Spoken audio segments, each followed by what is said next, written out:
किसी के बाप की औकात नहीं है, यही शब्द यूज कर रहा हूं, कान खोल के सुन ले सारे। किसी के बाप की औकात नहीं है, किसी अदालत में दम नहीं है जो इस मस्जिद को मंदिर बना दे या अजमेर शरीफ की दरगाह को मंदिर बना दे या खोद के दिखा दे। कैसे दे सकते हैं आप सर्वे का ऑर्डर, और कैसे उस ऑर्डर को आप सही ठहरा सकते हैं जब ये कानून कह रहा अबे विष्णु शंकर या और भी कोई, क्या इस कानून से बड़ा है तू, या तेरे जैसे जितने भी हैं क्या कानून से बड़े हैं? वो क्या देश कानून से चलेगा या तेरे सपने से चलेगा या किसी के सपने से चलेगा? हर कोई आके खड़ा हो जाता है। और आज सरकार है वहां, जिस दिन सरकार जाएगी ना, ये विष्णु शंकर ऐसे जितने भी हैं ये किस बिल में घुस जाएंगे ना पता भी नहीं लगे। ये कानून पढ़ ले, काला कोट पहनने कहा ना, इसे कानून को पढ़ ले, बता देगा कानून क्या है। ये जो हुआ है, 5 बच्चे मारे गए, इतने लोगों की चोट लगी है, और संभल मामले में जिस तरह की चीजें आ रही हैं, जो न्यूज लॉन्ड्री ने जो पूरी रिपोर्टिंग की है, वहां का जो साथी है अवधेश कुमार, उसने जो रिपोर्टिंग की, आपकी रिपोर्टिंग देखिए आप, वो ये कह रहे हैं कि जब भीड़ इस गली से भागी तो पीछे पीछे बहुत सारी पुलिस भागी। अब भीड़ तो निकल गई, लेकिन पुलिस वाले जो हैं उन घरों में जाके उनके दरवाजे तोड़ के, उनकी खिड़कियां तोड़ के, उनमें रखा हुआ सामान, चाहे वो वॉशिंग मशीन हो या कुछ भी हो, उनको तोड़कर और वहां ढूंढ रही है। किसी को आप किसी के घर में घुस रहे तो आप कम से कम खिड़की दरवाजा खटखटाएंगे तो सही, भाई कोई है। और यही नहीं, आप देखिए एक महिला जो कह रही है, महिला कह रही है कि मेरी बेटी को खींच कर ले गए। पूछा कहां है? चंदौसी थाने में रखा हुआ है। बेटी को खींच के ले गए। अरे उसका क्या कसूर था? घर में से उस बेटी को ले गए। शर्म लिहाज नहीं है पुलिस वालों को बिल्कुल भी। शासन प्रशासन की बिल्कुल आत्मा मर चुकी है, मन मस्तिष्क बिल्कुल उसमें कूड़ा भरा हुआ है। एक बेटी को ले गए और वो कह रही कि उस औरत को भी ले जा रहे थे, लेकिन उसका बच्चा छोटा था तो उसको छोड़ के कभी इसे रहने दो, इसका बच्चा छोटा। मतलब इस कदर बेशर्मी, उनका क्या कसूर है? ये पुलिस वाले कह रहे हैं।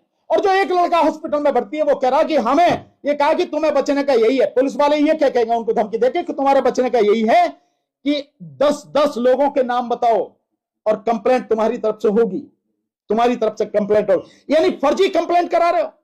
और जब एसएसपी से वो पूछ रहा तो एसएसपी कह रहा कि 7 एफआईआर हुई है। अरे घटना एक है तो 7 एफआईआर कैसे होंगी भाई? और उसमें ये मजेदार बात बता रहा कि 4 एफआईआर जो है वो लोगों की तरफ से हैं और 3 एफआईआर पुलिस की तरफ से हैं। और एक और आपने देखा होगा उसी वीडियो में एक बात है कि जो जिस शाही मस्जिद पर झगड़ा हुआ है, एक लड़के को गोली वहां नहीं मारी गई, एक लड़के को दूसरी जगह मारी गई। कैसे मारी गई? दूसरी जगह झगड़ा तो वहां हो रहा था। क्या ये सारे सवाल नहीं है? क्या ये गंभीर सवाल नहीं है?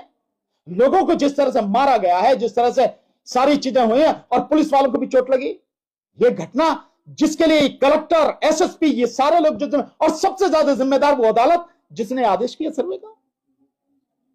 लेकिन अब कोर्ट में से कहा जा रहा है कि जो एएसआई है, एएसआई के अनुसार तो उस जामा मस्जिद में एएसआई के अंडर आता है तो उसमें कुछ कंस्ट्रक्शन या कुछ मॉडिफाई नहीं कर सकते, लेकिन उसमें मॉडिफिकेशन हुए हैं। मॉडिफिकेशन की बात ही नहीं है भाई। नहीं, अब तो आप जो चाहे तर्क दे दो। आप भाई तर्क आपके हैं क्या? बाकी जो लोग हैं उन्होंने जाके देखा है कि तुम जो कह रहे हो? ये तो डिटेल जांच का विषय है, चर्चा का विषय है। दिखा भाई तेरे पास क्या सबूत है? वो तो नहीं है ना। और जब आप हो भी रही है, माना आप सर्वे कर रहे हैं, तो रिपोर्ट आप कैसे पब्लिक कर सकते हैं? आप कैसे सारी चीज कर सकते हैं? और कैसे सर्वे टीम के साथ में वो भीड़ जा सकती है जो जय श्री राम के नारे लगा रही है? कोई नियम कायदा कानून तो होगा।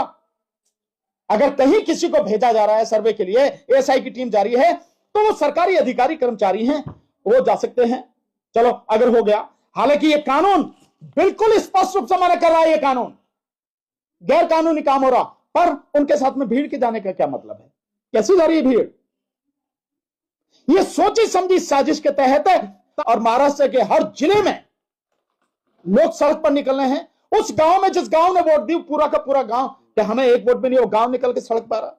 इसलिए ये जो मामला बढ़ रहा है, इसमें इलेक्शन कमीशन बिल्कुल नंगा हो चुका है और हो जाएगा जो भी है बचा कुछ।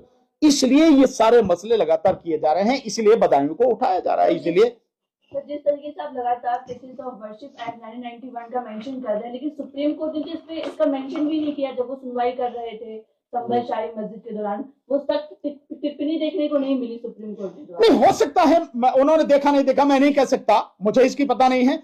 लेकिन वो टिप्पणी करें ना करें, ये मान लेते हैं कि भाई उनको ज्ञान होगा, बस सुप्रीम कोर्ट का जज है, उन्हें इसका ज्ञान होगा प्लेसेस ऑफ वर्शिप एक्ट का, मान लेते हैं। और अगर नहीं भी मानते तो वाकई पढ़ना चाहिए। और ये जो मामला उन्होंने वहां भेजा है, मेरे से ये सवाल पूछा वॉइस ऑफ अमेरिका वालों ने कि साहब ये जो वहां भेजा है कोर्ट ने हाई कोर्ट के लिए, इसके विषय में मैं ये मानता हूं कि जब आप स्टे कर रहे हैं तो आप ही फाइनली डिसाइड कीजिए ना इसको, आपको क्या दिक्कत है? उस पिटीशन को जो पड़ी है डिसमिस कीजिए। इस एक्ट का, ये एक्ट कह रहा है ना सब कुछ, सुप्रीम कोर्ट को अपनी तरफ से तो नहीं कुछ कहना ना, ये कानून है, सुप्रीम कोर्ट को कानून लागू करवाना। तो ये कानून जब कह रहा है, इस कानून का हवाला देते हुए आप तुरंत वो जो पिटीशन पड़ी है उसको खारिज क्यों नहीं करते? वो सारी प्रोसीडिंग्स खारिज क्यों नहीं करते आप उसको?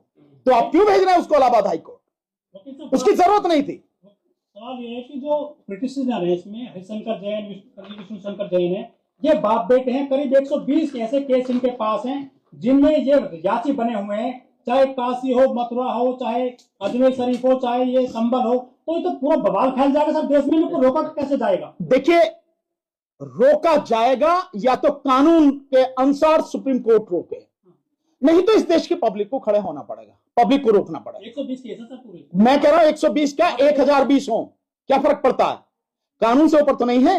ये इतनी देर का काम है, 120 नहीं 1 लाख केसेस भी हो, ये कानून कहता है कि नो, कुछ नहीं, सारी कार्रवाई बंद, कुछ नहीं होगा। और मैं कह रहा हूं ये मैंडेटरी प्रोविजन है, सेक्शन 3 और सेक्शन 4 के मैंडेटरी प्रोविजन है। और करता ये दोनों जो बाप बेटे कर रहे हैं, इन्हें पकड़ के जेल में डाल देना चाहिए, 3 साल तक की सजा और जुर्माना है, ये करना चाहिए, इनका काम ये करना चाहिए। कोर्ट का काम है ये कि जो इस देश में बवाल खड़ा करने की कोशिश कर रहे हैं, पर क्यों कर रहे हैं? इसके पीछे है आरएसएस।